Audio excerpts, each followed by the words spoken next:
दोस्तों, सभी देशवासियों के लिए बहुत ही बड़ी खुशखबरी है कि पूरे देश के अंदर मोदी सरकार ने एक ऐसा कानून बना दिया है जो पूरे देश के अंदर लागू है। चाहे आपकी किसी भी संपत्ति के ऊपर देश के किसी भी कोने के अंदर कब्जा क्यों ना हो रखा हो, अब आपको किसी भी तरीके की चिंता करने की जरूरत नहीं है, क्योंकि इस कानून के तहत तुरंत एक्शन होगा और जो भी कब्जाधारी किसी भी संपत्ति के ऊपर कब्जा कर रखा है उसको तुरंत गिरफ्तार करके जेल के अंदर डाल लिया जाएगा और उसको आजीवन कारावास तक की सजा हो सकती है और उसको कई लाखों रुपए का जुर्माना भी भरना पड़ सकता है। और जिस संपत्ति के ऊपर वो कुकृत्य किया है, कब्जा किया है, उस संपत्ति को जब्त करके जिनकी संपत्ति है उनको वापस लौटा दिया जाएगा। तो ये कानून कैसे काम करेगा, क्या आपको करना होगा, ये पूरी जानकारी आज के वीडियो के अंदर मैं आपको अच्छे से समझाने वाला हूं। वीडियो बहुत ही महत्वपूर्ण है, बहुत ही फायदे का वीडियो है। ऐसी जानकारी आपको हर जगह पे नहीं मिलेगी जो इस वीडियो के अंदर मिलने वाली है, पर आपको करना क्या है, वीडियो को बिल्कुल अंत तक देखना है। पूरी जानकारी मैं आपको अच्छे से समझा दूंगा। और इस चैनल को अभी तक सब्सक्राइब नहीं करे हैं तो सब्सक्राइब भी कर दीजिए और साथ में बेल आइकन को भी दबा दीजिए। तो चलिए शुरू करते हैं। तो वेलकम दोस्तों, मैं हूं आपको अपना एडवोकेट जितेंद्र।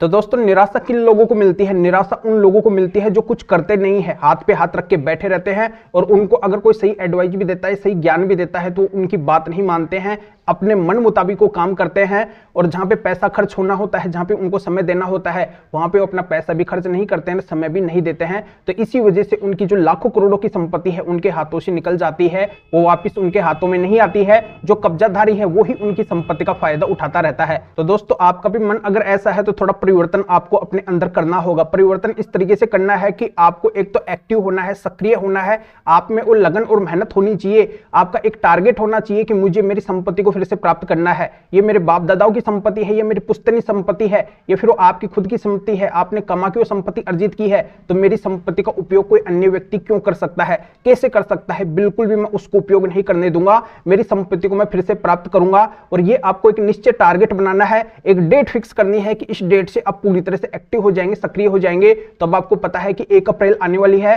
तो 1 अप्रैल से आप ये टारगेट बना लो कि बिल्कुल आपको अपनी संपत्ति को प्राप्त करना है तो करना है, उससे कब्जा छुड़वाना है तो छुड़वाना है। और प्रोसीजर मैं खुद आपको बता रहा हूं कि आपको करना क्या है। अगर आप ये काम कर लेंगे तो बिल्कुल आपको सक्सेस मिलकर रहेगी, इसके अंदर कोई भी शक और गुंजाइश नहीं है। तो दोस्तों, अब ध्यान से आप पूरी बात मेरी सुनिए कि करना क्या है। तो मैं यहां पे बता देता हूं कि किसी भी संपत्ति के ऊपर अगर कब्जा हो रखा है और वो अगर इनलीगल तरीके से, अवैध तरीके से हुआ है, वहां से आपको हटा दिया गया है, उस संपत्ति के ऊपर किसी अन्य व्यक्ति ने कब्जा कर लिया है और वो उसके पास में संपत्ति है, उसके पास में उस संपत्ति का कोई भी वैध हिसाब नहीं है, कोई भी कानूनी हिसाब नहीं है, पूरी तरह से आपकी संपत्ति के ऊपर कब्जा करके बैठा है, तो आपको क्या करना है? उसके खिलाफ तुरंत एक्शन लेना है। और ये एक्शन आपको नए धारा के तहत लेना है, नए कानून के तहत लेना है, जो मोदी सरकार ने नया कानून बनाया है। तो नया कानून क्या है? BNS, भारतीय न्यायिक संहिता की एक धारा है 329। तो ये धारा ये कहती है कि अगर किसी का इनलीगल तरीके से किसी की संपत्ति के अंदर एंटर होता है और जिसकी संपत्ति है उसको अगर वहां से भगा दिया जाता है, उसके साथ में अगर मारपीट भी की जाती है, तो ऐसी एवज के अंदर जो संपत्ति के मालिक है, जिसने इस तरीके से अवैध तरीके से उस संपत्ति के ऊपर कब्जा किया है, उसके खिलाफ BNS की धारा 329 लगवा सकते हैं। अब 329 का स्पेशल पावर आप देख लीजिए कि आखिरकार 329 धारा क्या कहती है। तो 329 जो धारा है वो बहुत ही डेंजर और बहुत ही खतरनाक है। इस धारा के तहत अगर मामला स्टार्ट हो गया तो इसमें जमानत भी नहीं मिलेगी जिसके खिलाफ ये मामला दर्ज होगा, और उसको पुलिस बिना किसी वारंट के भी तुरंत गिरफ्तार कर सकती है। इतनी खतरनाक धारा है ये। और जब इसके अंदर दोषी पाया जाएगा, जो भी ऐसा कुकृत्य किया है, तो उसको आजीवन कारावास तक की सजा हो सकती है और कितना भी उसको जुर्माना भरना पड़ सकता है। जैसी आपकी संपत्ति है उसके हिसाब से उसके ऊपर कितना भी जुर्माना कोर्ट लगा सकती है, जो कई लाखों रुपए के अंदर भी हो सकता है। तो जिनकी संपत्ति के ऊपर उसने कब्जा किया है तो उस संपत्ति को भी जब्त कर लिया जाएगा और जिनकी संपत्ति है उनको उस कब्जे को मुक्त करवा के वापस लौटा दिया जाएगा। तो इस तरीके से वो कब्जे की संपत्ति आपको वापस मिल जाएगी। पर आपको करना यही है कि एक तो आपको टारगेट बनाना है, एक आपको लक्ष्य बनाना है कि आपको अपनी संपत्ति को प्राप्त करना है, उससे कब्जे को हटवाना है तो हटवाना ही है। मैं तो ये कहता हूं कि ये टारगेट आप कल से ही बना लो, कल से ही आप एक्टिव हो जाओ और कल से ही आप ये प्रण ले लो, ये लक्ष्य बना लो कि आपकी संपत्ति से आपको कब्जे को हटाना है। मैं नहीं बोलता कि आप 1 तारीख तक का इंतजार करो। 1 तारीख से अगर आप एक्शन लेना चाहते हैं तो 1 तारीख से ले लो, 1 अप्रैल से ले लो, पर आप कल से भी अगर लेना चाहते हैं तो कल से भी आप एक्शन ले सकते हैं, कल से भी आप ये काम कर सकते हैं। जहां पे आपका समय खर्च हो वहां पे अपना समय भी खर्च करो, और जहां पे आपका पैसा खर्च हो अपनी संपत्ति को प्राप्त करने के लिए तो वहां पे अपना पैसा भी खर्च करो। ये नहीं है कि आप बिल्कुल ही हाथ पे हाथ रख के बैठे हैं। अगर आप कुछ करेंगे, एक्टिव रहेंगे, तभी आपकी संपत्ति से कब्जा हट पाएगा।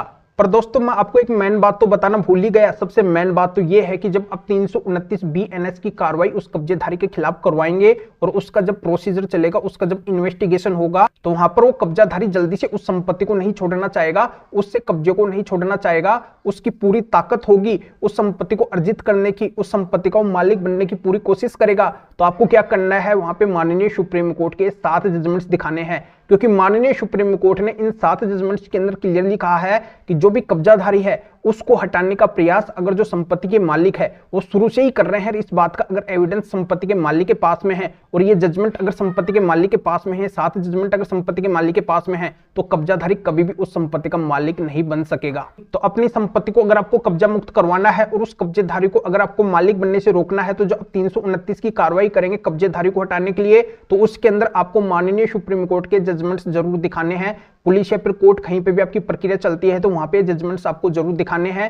इनसे वो कब्जाधारी कभी भी मालिक नहीं बनेगा, और मालिक नहीं बनेगा तो उसको उस संपत्ति को खाली करना ही पड़ेगा, छोड़ना ही पड़ेगा। तो इन जजमेंट से बहुत बड़ा फायदा मिलता है। इन माननीय सुप्रीम कोर्ट के जजमेंट्स को लगाने से पुलिस, थाने और कोर्ट के ऊपर एक प्रेशर बन जाता है और मजबूर होकर जो संपत्ति के मालिक है उन्हीं के पक्ष के अंदर डिसीजन देते हैं। तो आपको भी यही करना है, इन जजमेंट्स को लगा के पुलिस, थाने और कोर्ट के ऊपर प्रेशर बनाना है, जो वो भी आप ही के पक्ष के अंदर ऑर्डर दे सके, निर्णय दे सके, आपकी संपत्ति से कब्जा मुक्त हो सके। अब एक और प्रमुख बात मैं आपको समझा देता हूं कि आपका कब्जे हटवाने का मामला चाहे कहीं पे भी क्यों ना चल रहा हो, पुलिस, थाने या फिर कोर्ट के अंदर क्यों ना चल रहा हो, चाहे वो क्रिमिनल मामला हो या फिर सिविल मामला हो, आप संपत्ति के मालिक, चाहे आपने कब्जे को हटवाने का केस डाला हो या फिर जो कब्जाधारी है वो अपनी तरफ से कोर्ट के अंदर गया है, फिर पुलिस थाने के अंदर गया है, तो हर जगह पे जाके आपको माननीय सुप्रीम कोर्ट के 7 जजमेंट्स जरूर दिखाने हैं। इनसे वो कब्जा तुरंत हट जाएगा और कब्जाधारी कभी भी मालिक नहीं बन पाएगा। इन जजमेंट से अब तक हजारों लाखों कब्जे हट चुके हैं, वो संपत्ति पूरी तरह से कब्जा मुक्त हो चुकी है। ये जानकारी आपको हर कोई नहीं देगा, ये जजमेंट हर किसी के पास में नहीं है। तो आप अगर ये मेरे से 7 जजमेंट माननीय सुप्रीम कोर्ट के लेना चाहते हैं, अपनी संपत्ति से अगर आप पूरी तरह से कब्जे को हटवाना चाहते हैं, तो इस वीडियो के डिस्क्रिप्शन में जाइए या फिर जो स्क्रीन के ऊपर व्हाट्सएप नंबर सो रहे हैं, तो इस व्हाट्सएप नंबर के ऊपर भी आप व्हाट्सएप पे मैसेज कर सकते हैं। आप बता सकते हैं कि आपको माननीय सुप्रीम कोर्ट के 7 जजमेंट्स चाहिए, तो मेरा असिस्टेंट आपको व्हाट्सएप पे रिप्लाई देगा, आपको प्रोसीजर बताएगा, फिर व्हाट्सएप पे ही आपको माननीय सुप्रीम कोर्ट के इन 7 जजमेंट्स की PDF कॉपी भेज देगा। या आप इस मैटर में फिर और किसी भी कानूनी मैटर में कानूनी जानकारी मेरे से लेना चाहते हैं, मेरे से फोन के ऊपर बात करना चाहते हैं, तो भी आप इस व्हाट्सएप नंबर के ऊपर व्हाट्सएप पे मैसेज करके अपॉइंटमेंट बुक करवा के डायरेक्ट आप मेरे से कॉल के ऊपर यानी कि फोन के ऊपर बात कर सकते हैं। अपनी हर तरह की कानूनी जानकारी मेरे से फोन के ऊपर भी जान सकते हैं।